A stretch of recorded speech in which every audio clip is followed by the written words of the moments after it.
దానికి మనం ఏమైనా ఆ విగ్రహాల దగ్గర పోయినప్పుడు దండం పెడుతున్నామా? ఎగ్జిబిషన్లో చాలా ఉంటాయి విగ్రహాలు, దండం పెడుతున్నామా? శిల్పి దగ్గర ఉంటాయి, ఎండకు ఎండుతుంటాయి, వాన నానుతుంటాయి, ఎక్కడైనా పడేసి ఉంటారు. వాడి మీద కూర్చొని కొడుతూనే ఉంటాడు. వాడికి తీసుకురాగానే శక్తి ఎందుకు వచ్చింది?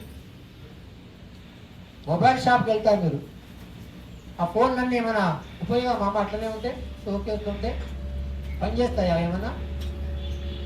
కొత్త ఫోన్ ఎంతమంది కొనుక్కున్నారు కొత్త ఫోన్లు? ఎవరైనా వెనకాల చూడాలి, ముందు చూడాలి. ఆ ఫోన్ తీసుకొస్తాం షోరూమ్ నుంచి, ఏం చేస్తాం? దానికి మొత్తం మాట డబ్బా తీస్తాం, తీసిన ఏముంటాయి లోపల? వీళ్ళకి తెలియదు పాపం, ఫోన్ లేవంటే చెప్పాడు. ఏముంటాయి దాంట్లో? ఏముంటాయి చూడలేదు అని, సెకండ్ హ్యాండ్ ఫోన్ లేదు మేము అని కూడా. డబ్బాలో ఫోన్ ఉంటుంది, ఛార్జర్ లేదు, ఇప్పుడు ఛార్జర్ రిటర్న్ పోయినాయి. దాంట్లోనే బ్యాటరీ ఉంటుంది, చోటు పెట్టుకున్నట్టు ఉంటాయి, చోటు అవి ఉంటాయి. దాన్ని ఛార్జింగ్ పెట్టాలి, ఛార్జింగ్ పెట్టిన తర్వాత స్విచ్ చేయాలి. కరెంట్ ఉంటే వీళ్ళకి పిలవాలి పంతులని, అయ్యా రండి అయ్యా, 1,20,000 ఫోన్ కొనుక్కున్నారు, కొన్ని మంత్రాలు చదవని చెప్పాలి. చేశారా మీరు ఎవరైనా? అందుకని ఫోన్ సరిగ్గా పని చేయాలి. ఇట్లా మాట్లాడుతుంటారు, ఇట్లా కాదు. అది అయిన తర్వాత ఛార్జింగ్ ఎన్ని గంటలు చేయాలి? 4 గంటలు 5 గంటలు. ఆ తర్వాత నొక్కితే బొమ్మ వస్తుంది, ఏం రాదు. ఏం చేయాలి? దాని లోపల సిమ్ వేయాలి. సిమ్ వేసిన తర్వాత ఏం చేయాలి? నొక్కితే ఓన్లీ ఎమర్జెన్సీ కాల్స్ అని వస్తుంది. తర్వాత ఏం చేయాలి? అన్ని సెకండ్ హ్యాండ్ ఫోన్ లేదు, కొత్త ఫోన్ ఎవరు కొనుక్కోలేదు. కాంటాక్ట్స్ అని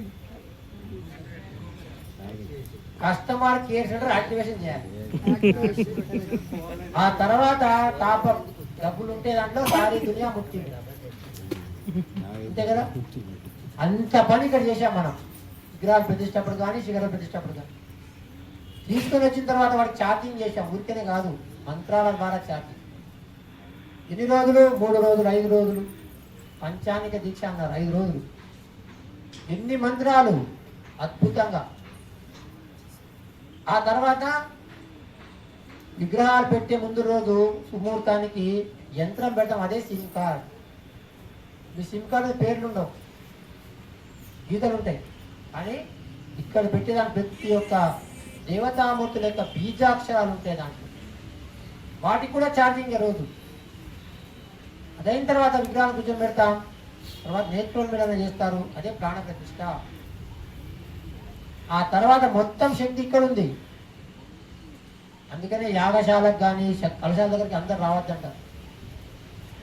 మొత్తం శక్తి ఇక్కడ ఉంది. ఏమిటి దీని యొక్క శక్తి అనేది ఒకతను ప్రూవ్ చేశాడు. దేవాలయంలో మనం అభిషేకం చేసిన జలాన్ని మనకి ఇచ్చినప్పుడు దాన్ని మనం ఏం చేస్తాం? పవిత్రంగా కళ్ళగట్టును తాగుతాం. అదే సమయంలో ఎండ బాగా ఉంది, చల్లటి నీళ్ళు ఇస్తే అబ్బా అబ్బా కళ్ళగట్టును తాగుతాము. 2 జలమే కదా, ఏమిటి శక్తి దానికి దీనికి? దీని మీద ఒక వ్యక్తి పరిశోధన చేశాడు. ఆయన ఏం చేశాడంటే 2 సీసాల లోపల నీళ్లు తీసుకున్నాడు, వేరే వేరే గదుల్లో పెట్టాడు. మొదటి గదికి వెళ్ళి మంచి మాటలు చెప్పాడు, పాజిటివ్ వర్డ్స్.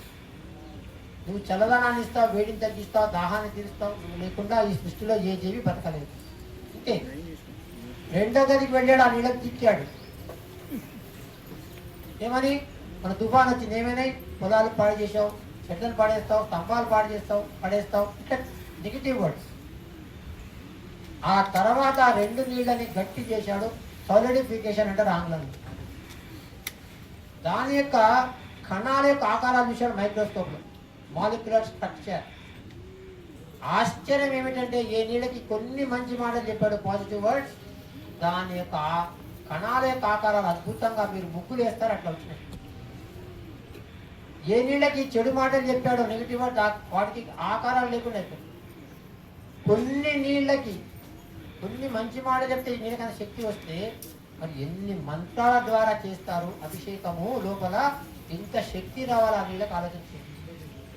అదే విషయంలో వీటిలో కూడా ఈ కలశాల్లో మొత్తం శక్తి ఇక్కడ ఉన్నది. ఇప్పుడు ఊరికే మేము పెట్టి వచ్చామంటే మొత్తం శక్తి దీంట్లో ఉంది, దీంట్లో ఆహ్వానం చేస్తారు. ప్రతిష్టప్పుడు అంతే, ఆ యొక్క కలశాల లోపల మొత్తం ఆహ్వానం చేసుకుంటారు. ఇంకా కొన్ని దేవాలయాలు జీర్ణమైపోయి